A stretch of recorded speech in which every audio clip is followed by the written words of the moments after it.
is Brenda Lowenson, and this is my travel guide presentation. And this is my audience.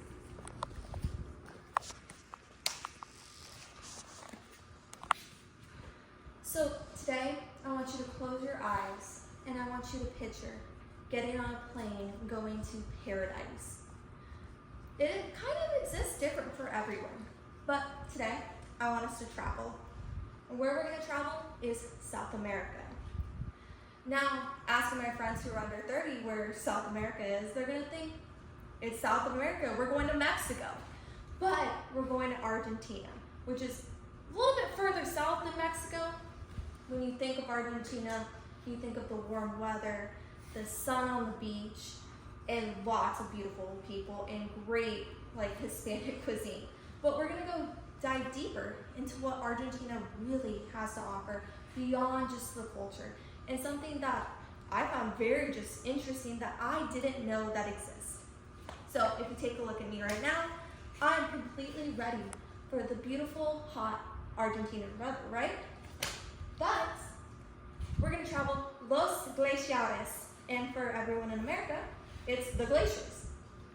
So when I say that there's glaciers in Argentina, we're gonna need a coat, because right now, even though it's over 100 degrees in Texas weather, in Argentina right now, where we're traveling to, it has a high of 56 and a low of in mid-40s from February, March, April, May.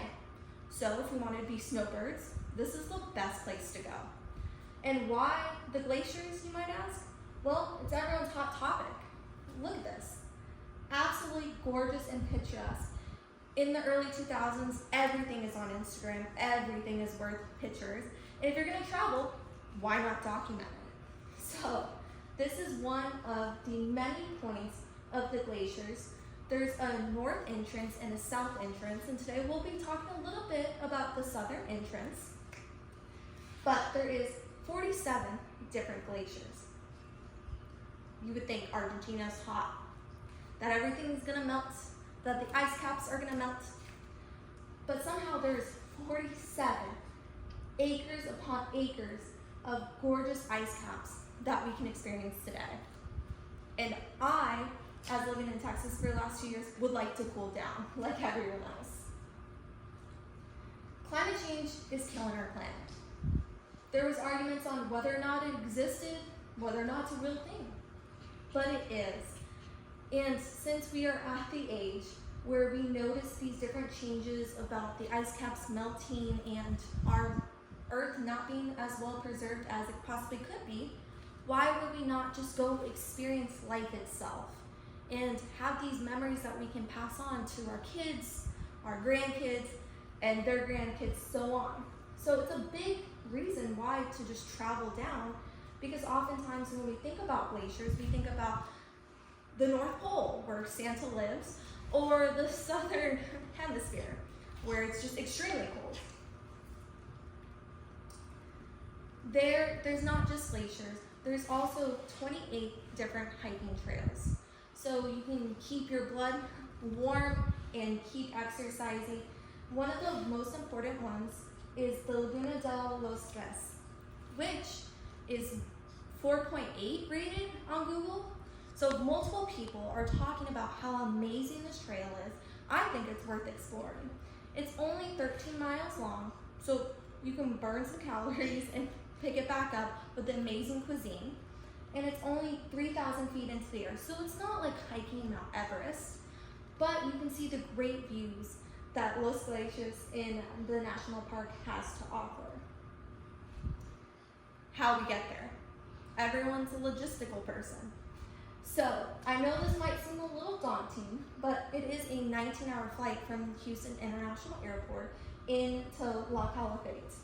Now, there is no one-stop type of flight. You do have to make multiple different stops, but it's well worth it. Once we get there, we can check into the Hotel El Cantera Hotel. It's also considered a resort, and we'll talk about it a little bit sooner. It's absolutely gorgeous. And to get from the hotel to the glaciers, we would just take a bus. Since we would be on the southern entrance, there is also a northern entrance. I'm not personally someone who likes to walk, but if you do go to the northern entrance, you can walk through the outskirts of the town. If you're a sightseer, I suggest the northern entrance, but you can walk down and still get into the glaciers. Now, what do we do at La Cantera? I love hotels. I love resorts. I'm not an outdoors person, so this is my favorite part. So this is where you can relax, you can eat breakfast. They have a wine cellar, and even from the cozy little hotel rooms, you can see the gorgeous lake and the whole town.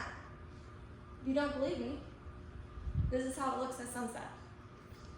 Now, who wouldn't want to just lounge and look at what Mother Nature has to offer? Just take it in. Think about the sounds, the smells, probably fresh bakery, but that's just me. And over here you can kind of see a little bit of the national park, but it's absolutely gorgeous.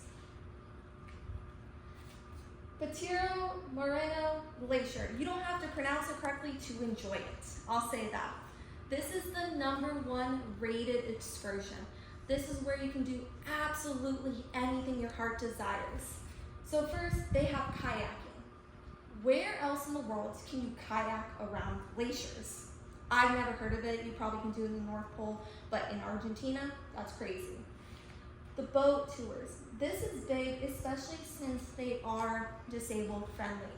So if you're in a wheelchair bound or you have any other disability, they accommodate to that, and you can still explore and enjoy things that you may not in other places. So if hiking's not your thing, like me, boat tours where you can get very up close to the glaciers really does matter. And cave explorations. Who wants to explore a cave, especially in Argentina? I think that's a one-in-a-lifetime experience, especially in a national park where there's glaciers. But who knows? I hope you guys dress appropriately and you're excited to take this trip. Thank you.